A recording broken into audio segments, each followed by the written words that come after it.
Greetings, everybody. Peter Maravellis here on behalf of City Lights booksellers and publishers and the City Lights Foundation. I'd like to welcome you to yet another installment of City Lights Live, the virtual extension of our events calendar, where we continue to celebrate the works of authors we know and love through readings, discussions, and forums. As is customary at the outset of each event, I'd like to acknowledge that we are beaming to you from the unceded ancestral grounds of the Ramaytush peoples, also known as the San Francisco Bay Area. We'd like to take this moment to offer respect to those who have come before us as stewards of the land. So tonight we are celebrating the publication of a new book exploring the life and work of a trailblazing writer. The book is titled Eat Your Mind, The Radical Life and Work of Kathy Acker. It's by Jason McBride and published by Simon and Schuster. This is the first full-scale authorized biography of the pioneering experimental novelist Kathy Acker, one of the most original and controversial figures in 20th century American literature. The book draws on exclusive interviews with hundreds of Acker's friends and associates, as well as culling source material from her private journals, correspondences, and early drafts of her work. This new tome is especially meaningful to us here at City Lights, as Kathy Acker could often be seen browsing our stacks during her tenure teaching over at the San Francisco Art Institute. We'd see her on a pretty regular basis, and she was a great supporter of City Lights, purchasing a very eclectic array of books and certainly keeping me employed, always gravitating to some of the more interesting material in shop. She was always fun to talk with and possessed a very dark sense of humor, as one can imagine. Jason McBride has done a great service in capturing the aura of a writer who was truly a cultural force and who brought together disparate movements in the avant-garde that included literature, art, music, theater, and film. Jason McBride is a Toronto-based writer and editor whose work has appeared in the New York Times Magazine, New York Magazine, The Believer, The Village Voice, amongst many other publications. Eat Your Mind is his very first book. Joining him tonight in conversation is none other than Neil Gaiman. Mr. Gaiman needs a little introduction. He is one of the creators of modern comics as we know them, as well as an author whose work crosses over into many different genres. He is a prolific creator of works of prose, poetry, film, journalism, comics, of course, song lyrics, and drama. Mr. Gaiman's groundbreaking series Sandman, of course, is legendary, having been adapted as a film series. We are delighted and honored to have him with us tonight as interlocutor. Before we begin, I would like to let you know we're going to be posting links in the chat function of your Zoom dashboard with which you may purchase copies of Eat Your Mind. And we will be hosting a Q&A towards the end of the discussion. So do post your questions, your comments, your praise in that same chat function. So join us now in giving a warm welcome to Jason McBride and Neil Gaiman. Gentlemen, welcome to City Lights. Thank you, Peter. Thank you. Hi, Neil. Hello, Jason. We get to talk about your book. Yeah. Thank you so much for doing this. This is a thrill and an honor. I'm very happy to see you. And because we know I did interview you for the book, but we never actually met in person. We spoke on the phone, and I meant to go back and find out when exactly that was, but I think it was probably 2016, 2017, something like that. Yeah. It was, I remember, I think I was in Santa Fe or somewhere on like. Yeah, that's right. Yeah, you were. Yeah. And I remember just the joy of getting to talk about Kathy in a sort of weirdly unfiltered kind of way. Yeah, you were very candid. That's true. Yeah, and I was so thankful for it because because I knew you had a friendship with her, and I didn't know, like many of Kathy's friendships, I didn't know if it had been turbulent, if it had been fractious. I didn't know the kind of relationship that you had. So yeah. I'm not sure. And reading your biography, I'm still not sure if Kathy had any relationships with anybody that weren't at some point fractious. Yeah. Because if she was around people, she would find ways to fall out with them. And but then she fell out with me at one point, which left me faintly baffled. Yeah. Because and I love the fact it's a footnote in your book. the fact that, you know, there were at least 3 people who were drawn into. She bought sight unseen an apartment in Brighton, and then informed 3 of us that our job was to sell it for her, and disappeared off to America, not to come back.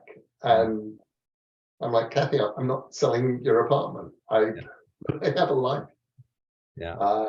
So she fell out with me for, I think, about a year, maybe a little bit more, and then turned up at a signing that I did at Dark Carnival in San Francisco. Turned up sort of halfway through the signing and was absolutely marvelous. And at some point during the signing, she was like, you know, why did you stop speaking to me? Like, Yeah. sorry about that. Because that was the easiest thing to do, was not to go, I never stop speaking. I think you're great. You don't want to get into it again. Yeah. Yeah. And we stayed friends from that point until the end. But I love the fact that one of the things in your introduction to the book, you talk about the word you used about meeting her is bewitched. Yeah. And when you mention me meeting her, and you say, I met her and I was besotted. That's absolutely true. There was something about this small, unexpectedly vulnerable person with these huge eyes and this enormous smile, who was so far from the thing that you'd built in your head, having read her, that you could sort of fall into the gulf of just going, I'm you're just the most interesting, wonderful person, and how do you write this stuff? And you know, it's incredible. I wish I had met her. I mean, I did see her read a few times, thankfully, but I never really, I mean, I think I had said hello briefly at a party in Toronto, but I never had any conversation with her. So but from afar, yes, I was bewitched. I mean, that first time I saw her read, you know, when I was 18, like, I was just blown away. It was just, you know, eye-opening and life-changing. Like, I had never seen anybody that looked like, any writer that looked like that, and no writer that read like that and wrote like that. So I think it's almost hard now to explain how far that was from the norm. We live in a world now, 30 years on, where people have tattoos. Where haircuts like Kathy's may not be common, but they're also not, they don't sort of signal that you're on the wrong side of whatever, you know, the full-on, what are you rebelling against? And Kathy's tattoos existed at a time when outlaws got tattoos. They were outlaw tattoos. For sure. I think she always liked to think of herself as an outlaw. Like, I mean, even, you know, even just being a writer of the kind that she was, I think she felt like it was a criminal, almost a criminal act, or a, you know, definitely the act of an outsider. I think the work that she did. I think it was. I mean, and she had to respect you as a writer as well, which was also very weird in its own way. You know, the thing she said that amused me the most, and I still go back and think, what did she mean by that? And I unpick it in my head every few years. I just remember this really strange conversation where, toward the end, where she told me she picked up Sandman #6, the Dino one, and read it and went, oh yeah, Neil's a real writer. And she told me this, and I was like, well, what did you think I was before then? And she said, oh, I thought you were a groupie. And I'm still like, what the fuck does that mean? That's funny. But she had a lot of groupies, right? She had a lot of people who kind of. She did. Ros Cadeney's term for them was the acolytes. Which I thought was so beautiful. It's spelled Lite. Yeah. because Yeah. and people would be drawn to Acker like a moth to a flame, and they would circle her for a while, and then they'd either be burned or they'd go back into the darkness. Yeah. Yeah. And one of the things that I loved about the book was I met her in 85 or 86, and we were fairly close until her death, but I didn't know the pre 1986 Yeah. Kathy. So I got to meet her in Eat Your Mind, and that fascinated me, and especially the parts of her life that she'd mythologized. Her childhood was a mythological thing that drove her books. Yeah. And I loved what you did. I loved the way that you depicted it. And was there a lot of research involved in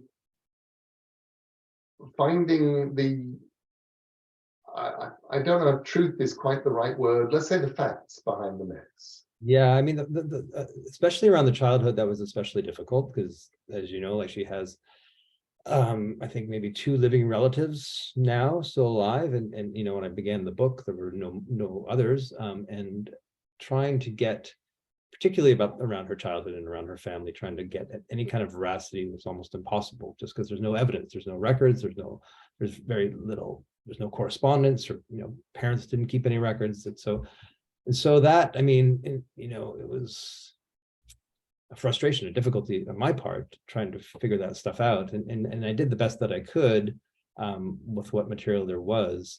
But as you say, like, the truth was never so important to me. Like, I wanted it to be certainly be as factually accurate as I could make it, but I was more interested in trying to represent or portray somebody who spent their whole life making a myth of their life. Like that was in and of itself was interesting to me.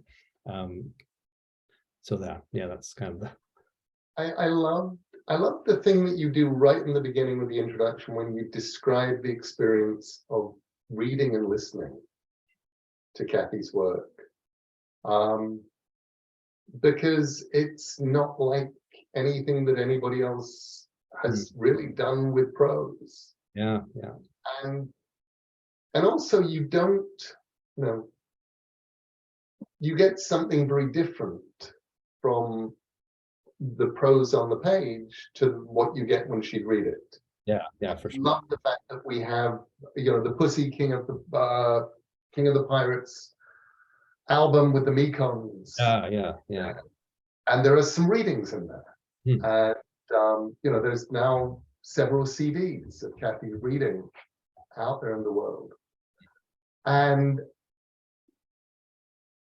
because it's bewitching, to use your word again, it is absolutely, you suddenly find the rhythms when you're reading her prose on the page.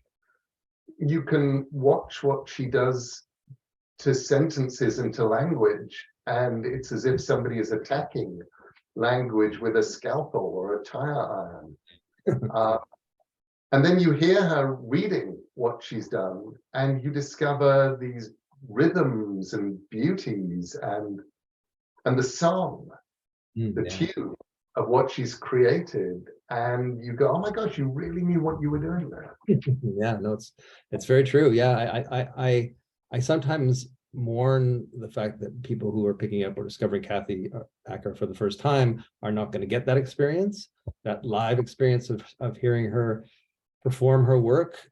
But at the same time, I was so fascinated a couple of years ago, and I talk about this at the end of the book. There was a marathon reading of Blood and Guts in high school in New York, where they had brought together hundreds of writers and poets and actors and musicians, and I was part of it, and we all read a little section of Blood and Guts in high school, and it lasted about 8 hours. And when I showed up for the reading, I was like, oh my God, that's going to be a long day. Like that book is a tough book for, in many ways. But then to hear it performed by people who are professional performers, like it was like an absolute riot. The whole day was just fun. Like there was parts that I had forgotten. They were really funny. There were parts that were really tender, parts that were quite moving, parts that were bizarre, but to hear it again out of other people's mouths was so exciting. I love the idea of that stuff being out there and being read.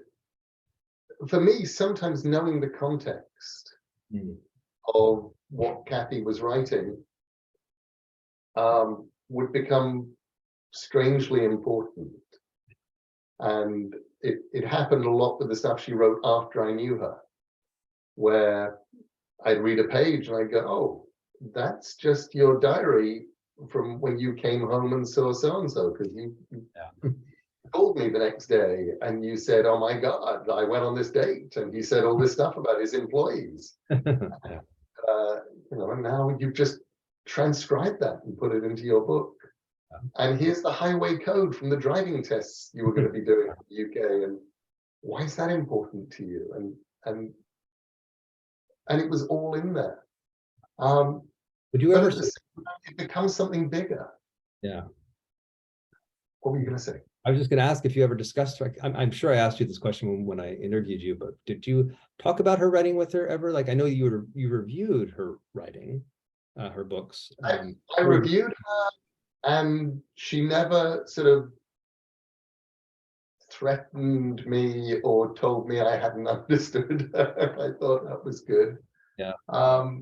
And whenever we did talk about her writing, which she didn't do very much, she would talk about the ways that she wrote. She was much more interested in talking about writing with a vibrator on inside you than she was about the way she took sentences apart and how she would rebuild them.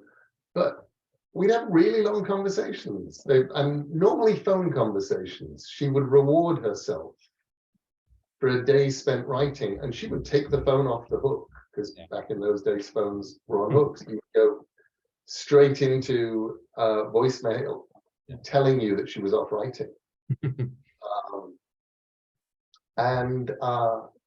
But she would then reward herself for a day spent writing by calling people. And so she'd call me up and she'd read me stuff that she'd written. She'd talk about what she was reading. Talk about ways, she'd talk about that stuff more when she'd get angry about other things. The only time I think I ever really heard her talking about the way that she would use other texts was when she got under fire for the Harold Robbins thing. And suddenly she was outraged, she was angry, and she was saying, this is what I do. And this is how I work. And, she was, and talking about it as carnage, talking about it as appropriation of texts, talking about it as reinterpretation of texts. Yeah. Interesting. Do you think about her work much these days? Or do you read it very often? I do. I still read her. I got to do a 25th anniversary introduction. Right. Yeah. To this book, which was really strange, and it was like a sort of act of weird ventriloquism, going, okay, I don't want to write like Kathy, but can I take things that Kathy did in order to talk about Kathy, because I don't think that it's appropriate to write about her without to write the introduction I would write for anybody else. Right. Yeah. I'm not going to write that for Kathy because she's Kathy and it's not that kind of a book. Yeah. And I want to warn people. And so it begins, Neil speaks. I miss Kathy. I miss her in a particular way that I do not miss most of my dead friends. I miss Kathy because I forget she is dead over and over and expect to see her when I'm in one of the places I would run into her, Soho, or Soho, New York, or even Berkeley. I expect to answer the phone and it will be Kathy asking for a favor in a way that makes it clear she isn't asking. I said yes to pretty much every request except when she asked me to accompany her for a week to stay with William Burroughs in Kansas. I liked the William Burroughs in my head too much to risk spoiling him with the real person. And you just sort of launch into that, and then there's a weird Q&A in the middle, and then it ends with some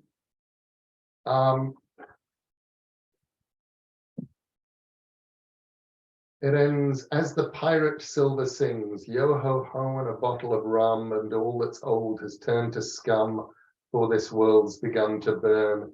Two girls lost on a dead man's chest, doing what they like to best, picking at unknown alphabets, alphabets that lead to gold across seas, made up of stars, dreams glittering under dead men's bones. And I say, as we lurch from Treasure Island into dreams, everything we encounter may be an echo, but Kathy Acker is chanting the shanties, and she is the sounding chamber in which the echoes resound as the world begins to burn. Great, it's amazing. Yeah, that's still true. One thing that you talk about, which I'd begun to suspect, but which made me very happy reading you saying it, was it felt like there was a period when Kathy was forgotten, when she was so out of fashion. I remember doing a web search in the early 2000s looking for stuff on Kathy and being amazed at what there wasn't. Mm-hmm. Yeah. She was like a shadow. She was barely there. And as the books were still in print, the books were out there, or they were coming back into print. But somehow she's come back. Somehow she's more, she didn't go away for very long. And it feels like there's an urgency and a presence to Kathy that makes me really happy. I would have been, I've known a number of fabulous writers. I've known a number of important writers. A lot of writers who are dead and who I cared about. And I also understand that fame and fortune and literary fame and fortune, fashionability are incredibly fickle, to deploy a lot of Fs. But I'm really pleased that Kathy sort of went out into the cold and is now returning. And I feel like your book is going to do a lot for that as well. I hope so. I had the same experience when I first, embarked on this project. When I first talked to people about it, the general response was, Kathy who? Like there was, she had been forgotten. And it was sad to me. It was tragic to me because I think she's a significant. One of the things I try to do in the book is really try to make it clear that she is a hugely significant figure in American literature. And aside from all of the kind of things that people get hung up on, the appropriation, the way she looked, her wild life, the fact is that the books are extremely important and singular. And I wanted to write this book to keep that fact in the consciousness. I don't want her to be forgotten. And so I'm very happy that there's been this revival too. And I think that, the timing, it took almost 10 years to write this book. And I feel like by some miracle, the culture is now ready for her again. And her work feels, as relevant and resonant as it ever did. It's, I feel like she got weirdly lucky in that in the mid-80s for no particular reason. She achieved not for no particular reason because of her talent, because of what she was doing, because of her work ethic, but just because the combination of Sunny Mehta, Picador publishing her, the South Bank show, suddenly threw her onto a level of prominence. And she surfed it. Yeah, yeah.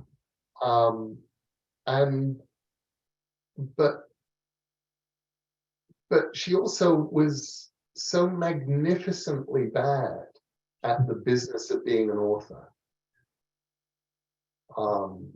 And you know, you'd watch it. It was like having a friend who is just awful, whose love life is doomed. Yeah. You know, when you've got one of those friends who you watch them going from relationship to relationship, and you know that they've just picked another relationship with another person who is going to be just as doomed as the last one, but in slightly different ways, but basically they're just going to be having the same, and you know you're going to get that phone call again and again. Kathy, you didn't get that in relationships. She would always pick interesting ways to have new, completely different, sometimes doomed, sometimes not relationships. But her relationship with publishers felt like, you know, always felt like I was hearing the same conversation that I'd heard from her 2 years ago, or 2 years before that, or 2 years before that. Yeah. As she would bounce from publisher to publisher, bounce from agent to agent, always seeking somebody or something that would give her something that she wanted, while failing to notice that if she just stayed in one place long enough to build up a body of books in that place, she would have everything that she wanted. But now, no, there was no individual publisher that was invested in her enough, because she would keep going to the next one, and rather than sticking around and building. And she seemed to have suffered from sort of chronic dissatisfaction with Yeah. you know, everybody who was, you know, her publishers, but also in her relationships and her friendships. Like, people were never good enough, usually, didn't give her enough. But it's, yeah, it's such an interesting dynamic. I mean, it must have been, I mean, you would know better than I, but like, I mean, from what I had learned from all the people that I spoke to, she just was so often so difficult being her. Like, I mean, she could be so charming and so bewitching, and then retract that. Yeah. And, yeah, She would love you, she would drop you. Yeah. And I watched it happen to people serially, and she was fabulous at getting besotted with them. And then she would unbesot. You know, for me, I liked not being one of the lovers. Yeah, yeah. I liked being whatever it was that I was. And you were one of the very few men that I spoke to that was not one of her lovers. I mean, it was there were so many that, yeah. Exactly, and I completely forgotten until I read it in the book, that the sort of the thing that in my head doesn't classify as a sexual encounter that I told you about, Yeah, that was really weird, is still is actually in your book. yeah. We won't tell anybody about that. We'll let them find it in the book. We'll let that find it in the book. Although for me, the most horrifying thing about that was not that she was needy and she asked me to do something, which I did for her, but it was watching her undress, Right. Yeah. and seeing the big black precancerous, possibly cancerous, I guess at that point, things on her breasts, and just going, that's not good, that's not right, that shouldn't be there. And that must have been, trying to remember, 91-ish, I guess. Right. Yeah. But I think, you know, I love the way that Kathy would definitely use sex to get to know people. And she'd also use sex, I think, to get to know worlds. Oh yeah, for We sure. would talk about the ways that she would actually, she would go, I'm interested in this thing. There was, I introduced her to the world of comics. And suddenly she wanted to know everything about the world of comics, and suddenly she's sleeping with my publisher. And then she's also sleeping with my publicist at my publisher. And it was like, okay, this thing seems to be happening, and you're figuring out how. A lot of it was just her on her motorbike figuring out how these things worked. And she walked away going, okay, I know this world now, and promptly wrote about it and eviscerated it in, I think, Empire of the Senseless. Yeah, that's right. Yeah. Do you think if she had lived longer, you two would have collaborated? I probably would never have collaborated with Kathy, because that way would have lied doom in another falling out. Right. And I liked her too much.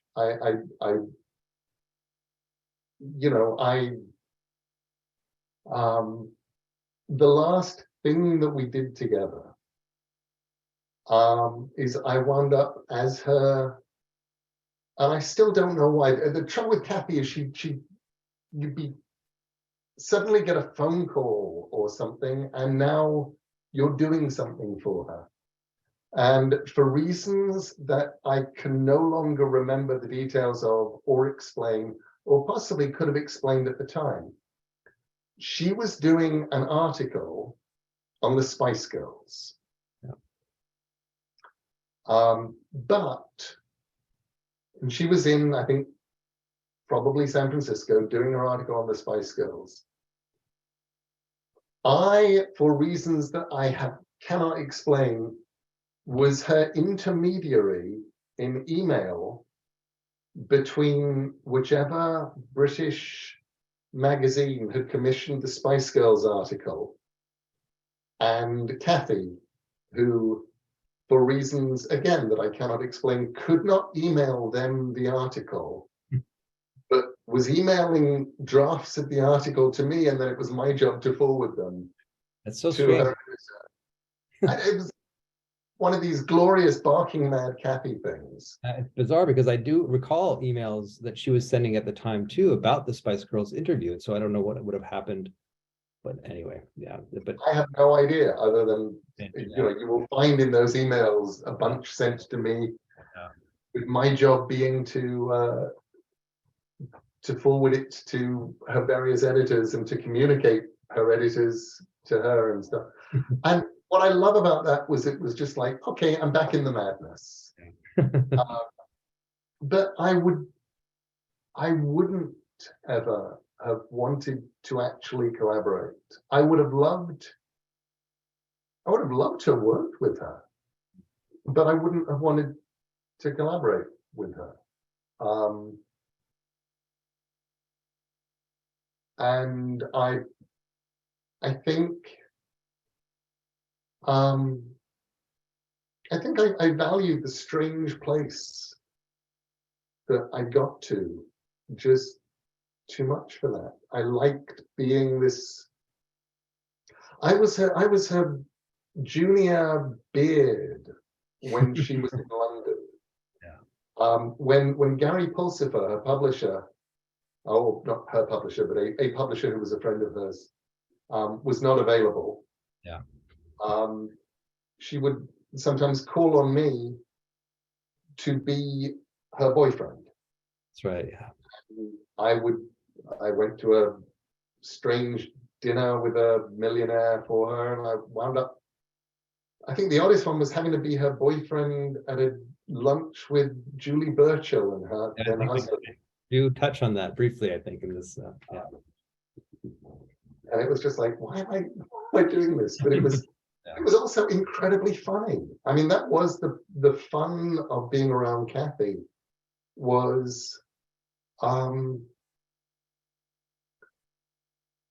she mythologized her past and she mythologized the people that she knew.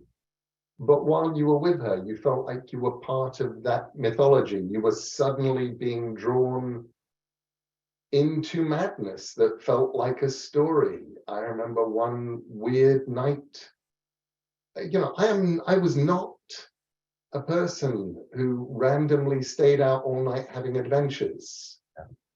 But,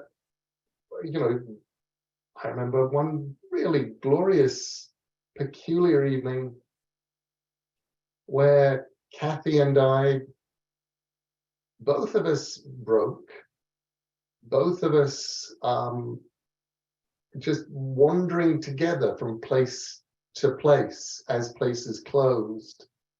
And then we picked up Tim Roth along the way, the actor who I think was a former lover / friend of Kathy's.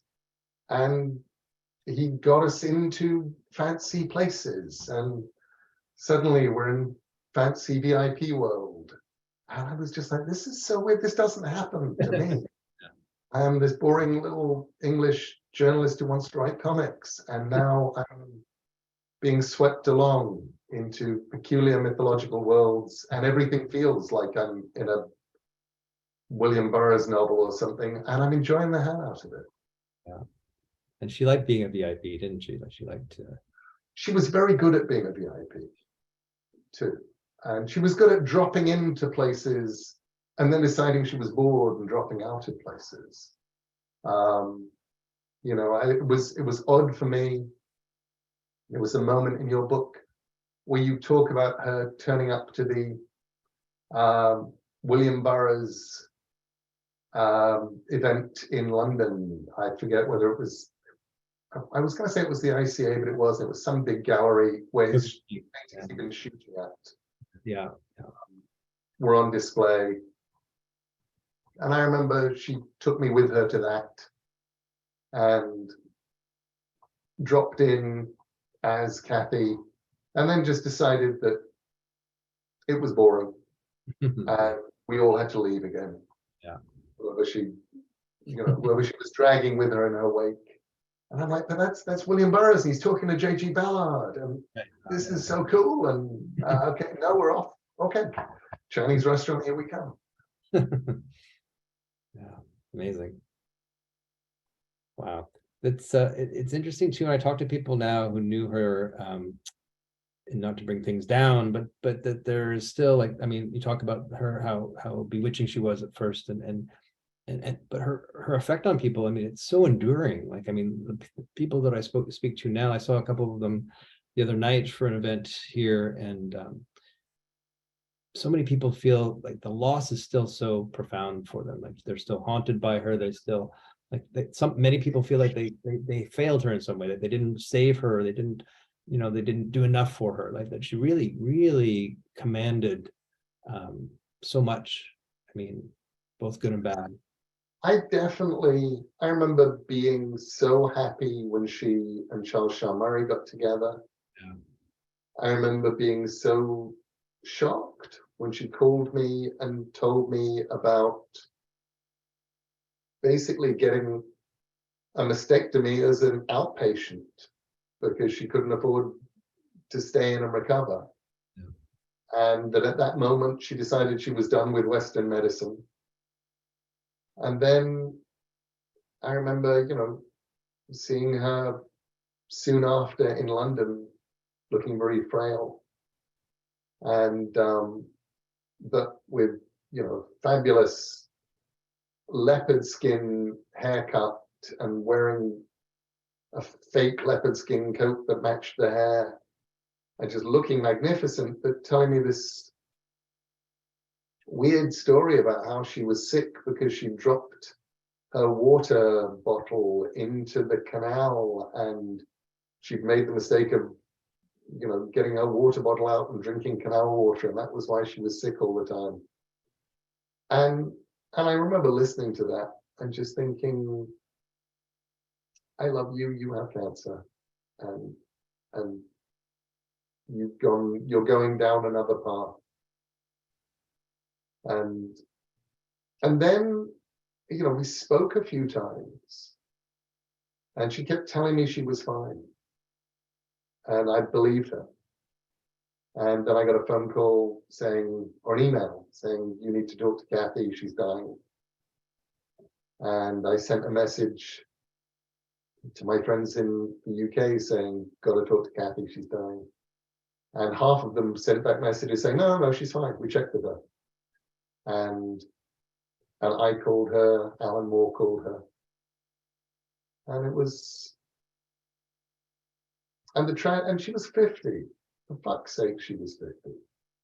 You know, it shocks me now, the idea that Kathy then, who was, you know, from my perspective, you know, she was 20 years older than me. She was a proper grown-up.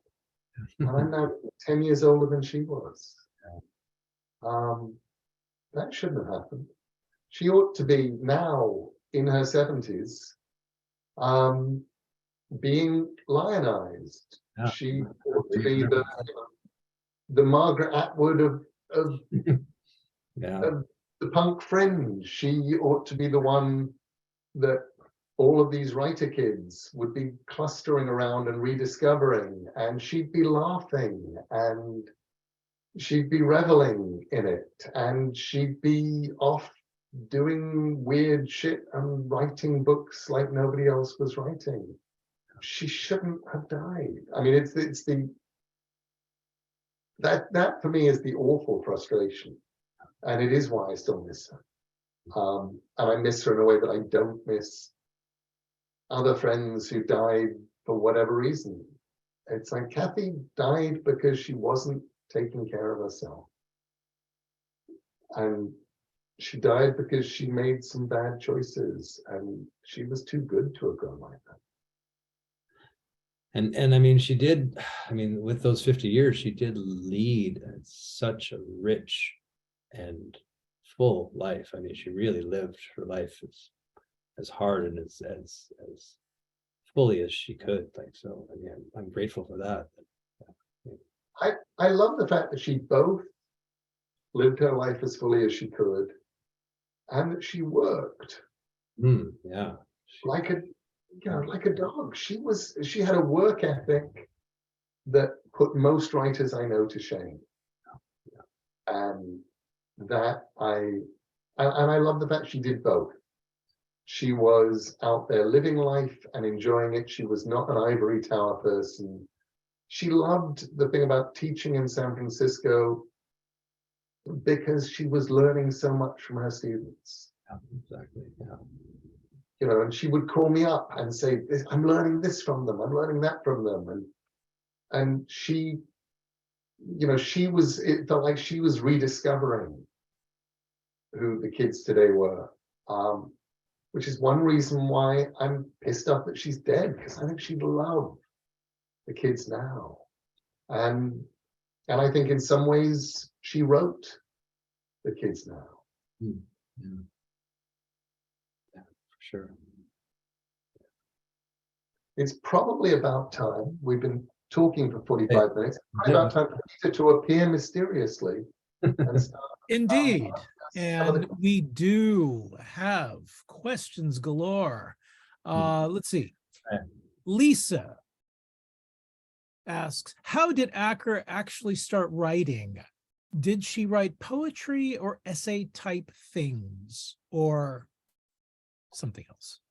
She wrote poetry first. She was first and foremost a poet. I mean, she won poetry contests when she was in grade 9, I believe, at her school, her high school, and then wrote poetry all through her teens and into her probably early 20s. And the first book that she published was essentially a collection of prose poems. So and she was very, I think a lot of her sensibility was formed by the poetry communities, both in San Diego, where she went to university, and the Poetry Project in New York. So yeah, poetry was very, very important to her. Joe has a question for Neil. Did you find yourself tracking down her self-published chapter books to see how she put them together? No, but she gave me a bunch of them. Hmm. When we first became friends, and she realized that I'd read Blood and Guts in high school, the English Picador, which was 3 books in one, but there wasn't really a way to get any of her other stuff in London at that point. And she found a bunch of it and handed it over to me. And I read it and got even more obsessed. So I have a fabulous Kathy Acker collection, but it was handed to me by Kathy. There wasn't a lot of hunting involved. Lucy has a question for Jason. Was there a kindness or softness discovered about Kathy that surprised you? Interesting question. There was. I mean, I think that Kathy could be extremely soft and obviously very vulnerable. And one of the pleasures of writing the book is that I met obviously so many of Kathy's friends and colleagues and lovers and spoke to them often at great length. And one thing that struck me constantly was that how she had so many different circles of friends, and they were almost all of them were extremely kind and gentle, and obviously extremely creative artists, titanic figures, but all of them just so thoughtful. And I was like, man, Kathy had some really good friends. Like, she had such a gift for friendship. Even if she could have these enormous falling outs with her friends, she still was extremely social and someone called her a social genius to me the other day, and I think that's true. Like, she really had a real gift for friendship.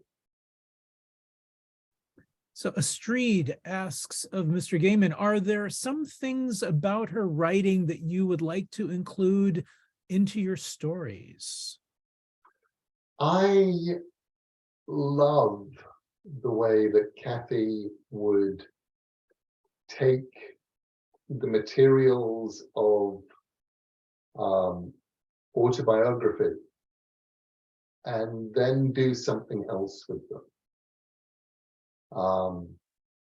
And I think I've done that a bit over the years. I definitely watched Kathy doing it and would go, that's really clever, because you're taking stuff that you feel, taking stuff that you think, taking stuff that happened to you, and then you're just sort of putting it a bit over here, which allows it to go off and have a life of its own. And I would do a bit of that. But really, I think what Kathy liked was truth in fiction. She liked feeling that there were minds involved. And she liked feeling that people were doing things to language. And I'm always very, I love the fact that there were things that I was writing that I knew Kathy would love. And then there were things I was writing that I knew Kathy wouldn't be able to stand. I doubt that she would have read Stardust at gunpoint.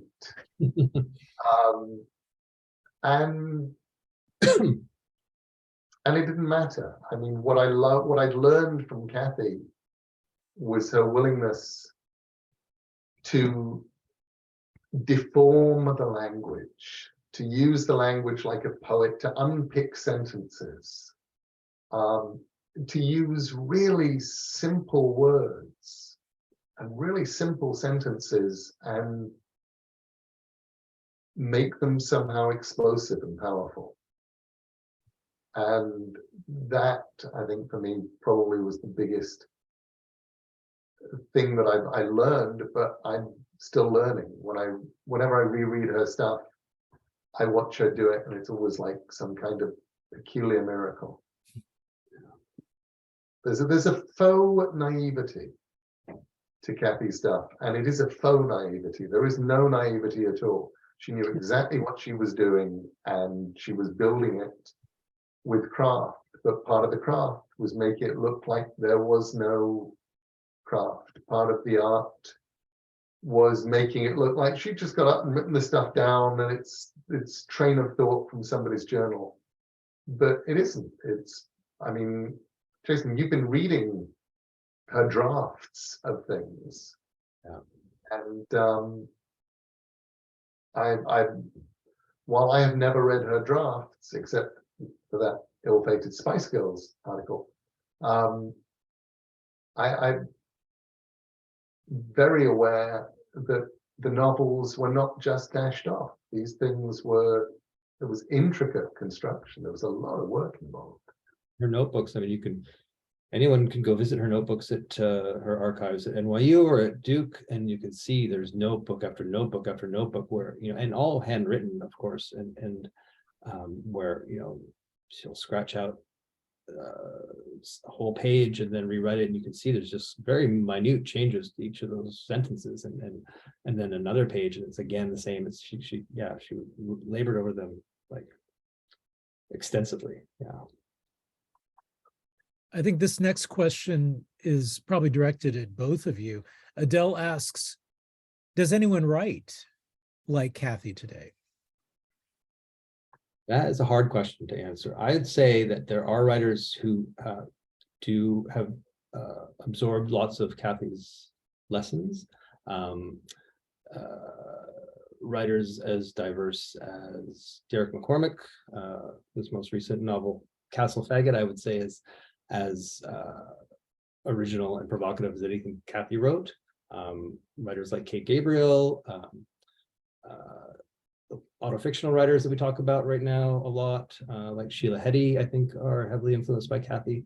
But I don't think that anyone really occupied the same kind of cultural position that Kathy did. I think Kathy was so unique in so many ways, and what she does in her books is it's almost impossible to replicate, I'd say. But I agree. I feel like, there are lots of people who've taken lots of things that she did, and I love the fact that people are now studying Kathy in college.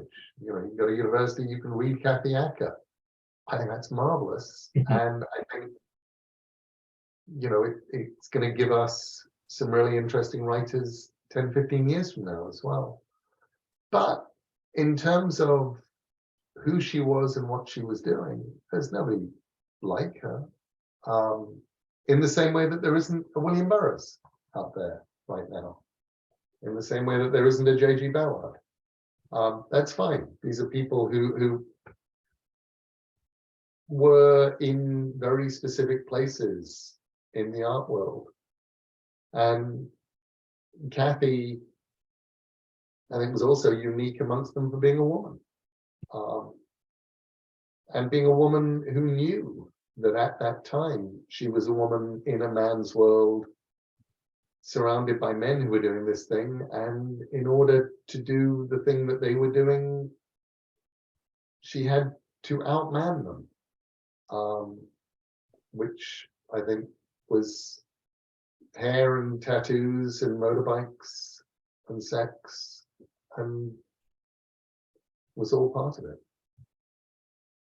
And I want to add also to that, that, even if Kathy's not here writing, sadly, many of her peers who grew up with her and became writers at the same time as her, people like Dodie Bellamy or Lynn Tillman or Gary Indiana, Dennis Cooper, they're all still writing, and they're all still writing their best books now.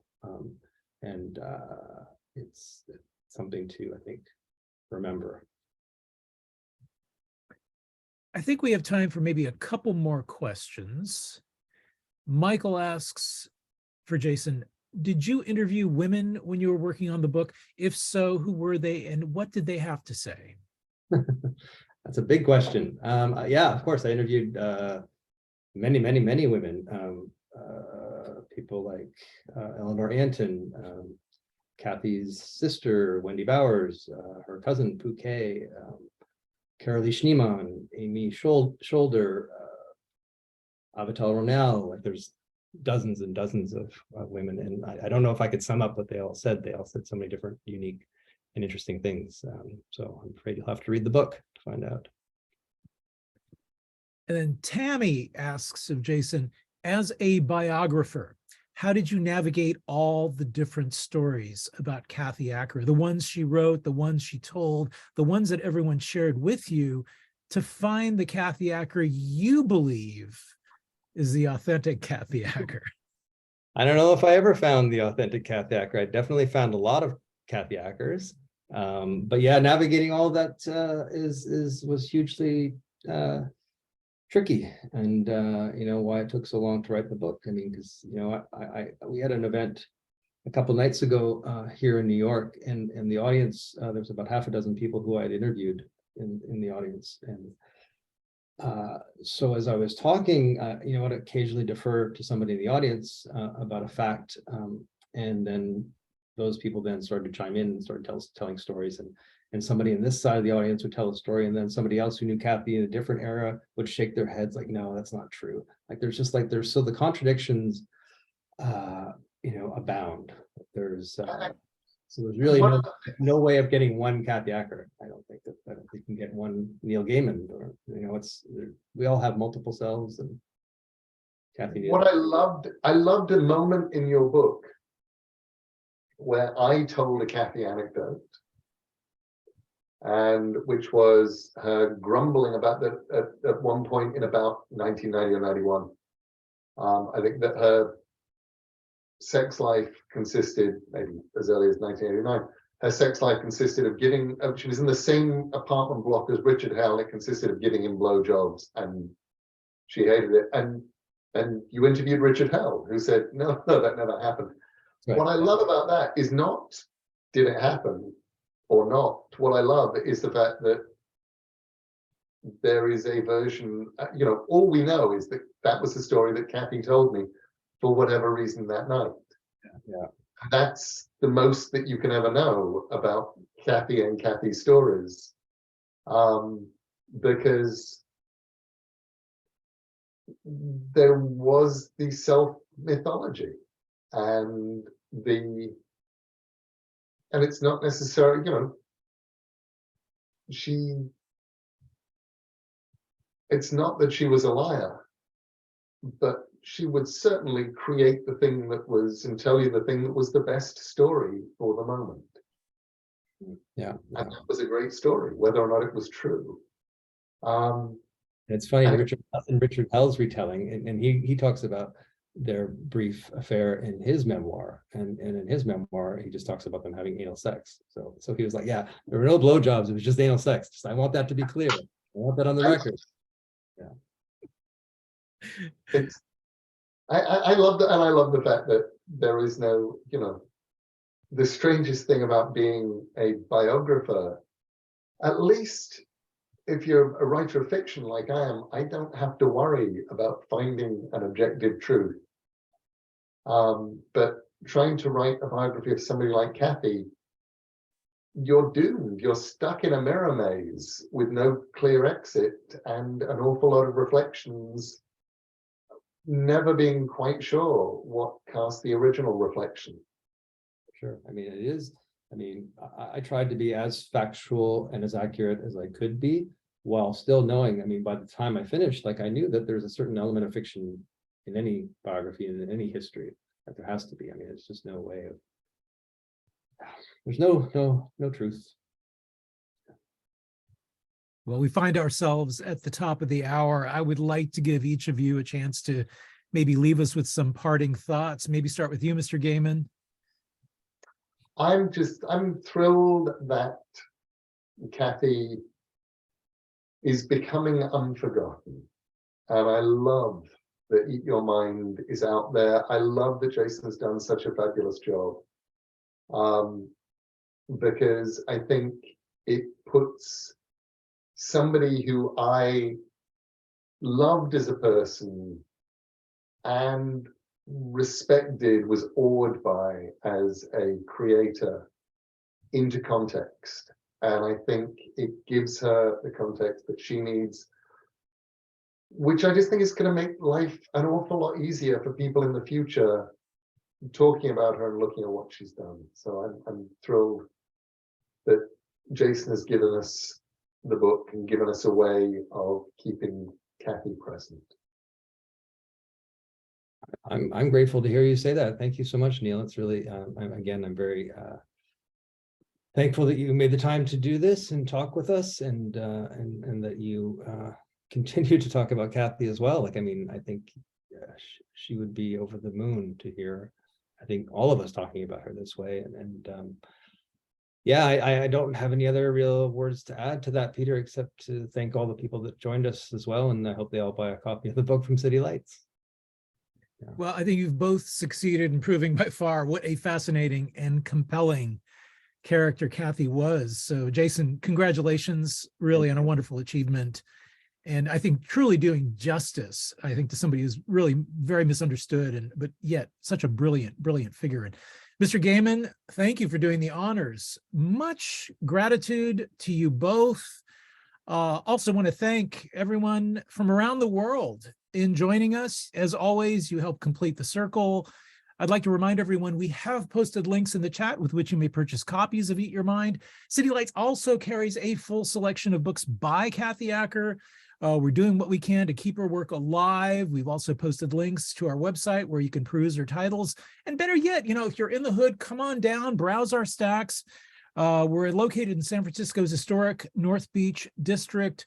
We're open 7 days a week, Monday through Thursday, 11 to 8, and also Friday through Sunday, 11 to 9. We are slowly getting back to our pre-pandemic hours. Also, as many of you know, we're a publishing house as well as a bookstore. We continue to publish literature and translation, poetry, nonfiction with a progressive political outlook. We have new poetry coming out from Will Alexander, also a new literature and translation book from Gabriel Alemán. Visit our website at citylights.com to learn more.